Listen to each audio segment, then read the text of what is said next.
So a little bit more about me.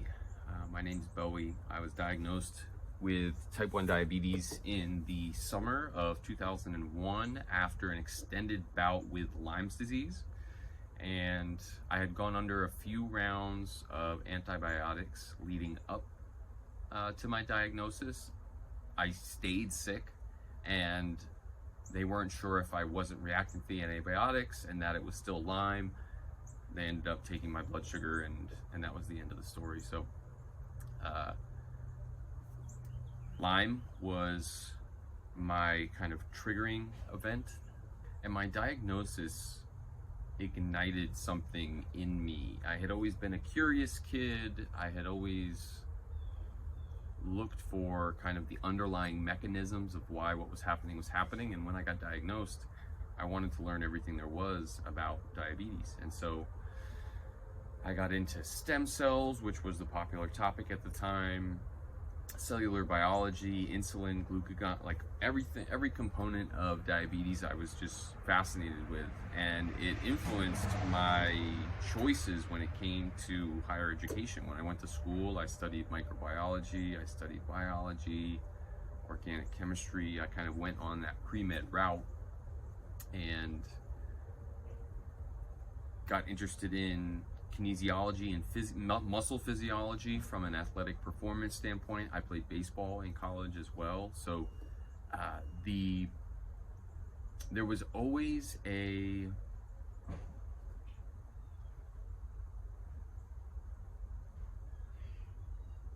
line of thought directed towards optimization, whether it be diabetes and glucose metabolism, my sports performance, and being able to marry my knowledge of glucose metabolism with physical performance.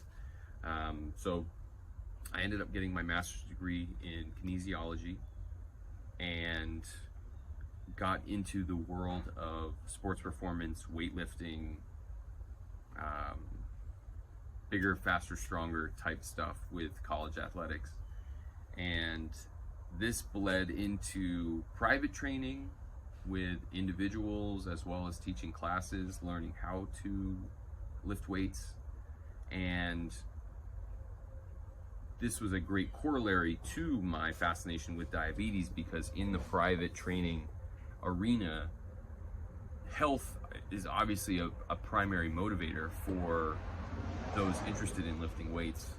And a lot of the people I was seeing were dealing with things like weight gain, insulin resistance, hormone dysregulation, and things like that. So I had a unique perspective in that area because I was diabetic. I knew a lot about insulin resistance and improving insulin sensitivity and things like that through both medication as well as dietarily, nutrition, supplements. And so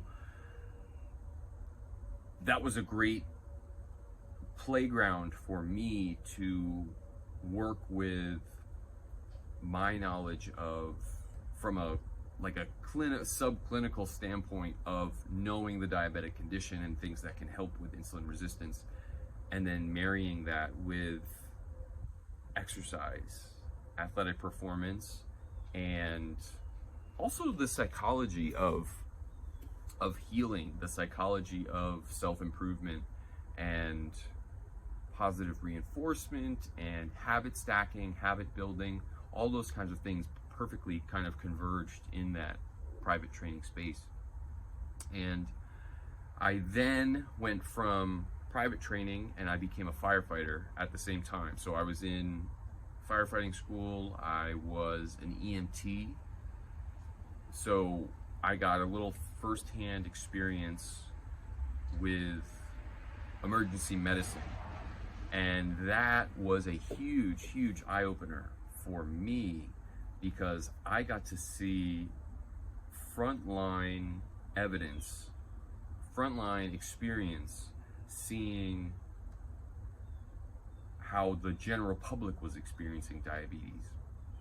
And it was not good, and it was shocking, at least in America, because what a lot of people don't know about firefighting is that a lot much of firefighting, what firefighters do throughout the day, has to do with medical calls and being in an ambulance or a rescue, and medical emergencies take up most of a firefighter's day, as opposed to car accidents and house fires and what have you. So I got a lot of firsthand experience dealing with those struggling with diabetes.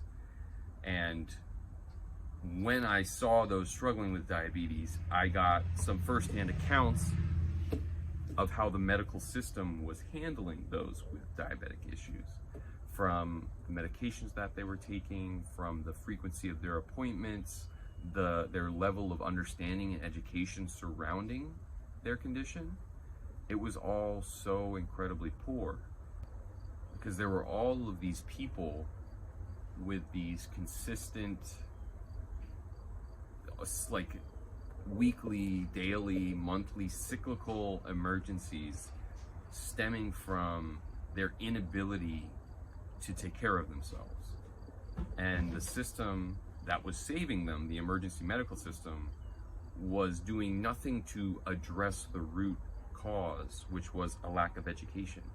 And so you'd have these sick people going to the hospital, and they'd get dosed with insulin or some sort of diuretic to kind of bring them back down to earth, without actually helping them know what they could do to prevent it from happening again. So they'd get sick, they'd go to the hospital, feel better, get discharged, not change anything about their life, get sick, go to the hospital, get discharged, and it was just this crazy, crazy, crazy circle that really showed me that something needs to be done to kind of break this cycle, because it put doctors and the medical system in a new light to me, because this was so forward in showing that however you address the intention, whether the medical system has no intention of actual disease prevention and education, or they just don't have the means with all of these people coming down with these conditions. Whatever we needed to get done, they were not going to be the ones to do it. And there needed to be a better way to share information that was going to educate people to the point where they felt comfortable caring for themselves. And so that's what kind of turned this passion project into legitimate creation and sharing. So Diabetics for Diabetics, the TikTok channel, my YouTube, are all centered around getting people curious again, because everything leading up to Diabetics for Diabetics told me that everything that we had trusted as being the thing that was going to everything that was going to be the answer or the source of the cure, the healing, the information, the answer, wasn't actively working as hard as I had thought, or as directly as I had thought. And so in my mind, I'm telling myself, okay, if it's not coming from then, who is it coming from? And then well, then who? And then you look right, you look left, and then you realize, well, okay, well, it kind of has to start with me, right? Somebody has to start looking, somebody has to start connecting dots, and somebody has to start sharing to open people's eyes to the opportunities, to the possibilities that are available to them. And when I started to do the looking and the researching and the connecting the dots, I was so excited to see everything come together. Just the abundance of information alone on things outside of what I had been taught, the mainstream curriculum that is being pushed to the diabetic community. There's so much more, so much more. And I don't know if it's not being shared intentionally or because it hasn't met the metrics or the standards to be able to be shared on a widespread basis. But the nutritional basis, the physical activity basis of diabetes, and how much literature and education there is on those things, that just, it's not because they're not available, they're there. It's that they're not being highlighted and they're not being brought to light and shared and taught. So I was like, there's too much good information not to share, and that's how this all came to be. So, and in all of that, I formulated my own theories on the development of diabetes. I started to share those. Not everyone loved it. You know, part of it I think was the shock factor in departing from what was so mainstream and comfortable at that point. And part of it was, you know, they just didn't agree. They thought it was something else.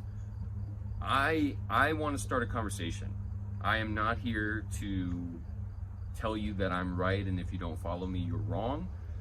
I want to start a conversation. We need as many inputs as possible from those actively participating in their healing. No matter the modalities, no matter the metrics that they're using,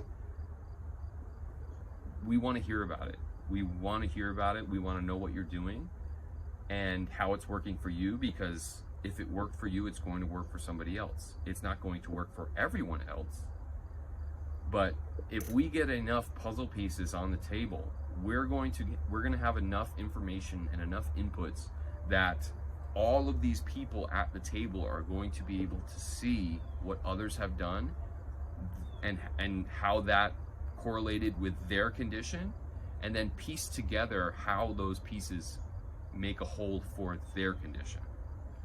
And that's where Diabetics for Diabetics is headed. So thank you all for being here. Let's heal this, right? I'm ready to heal. I'm ready to not have diabetes anymore. So I hope you feel the same way.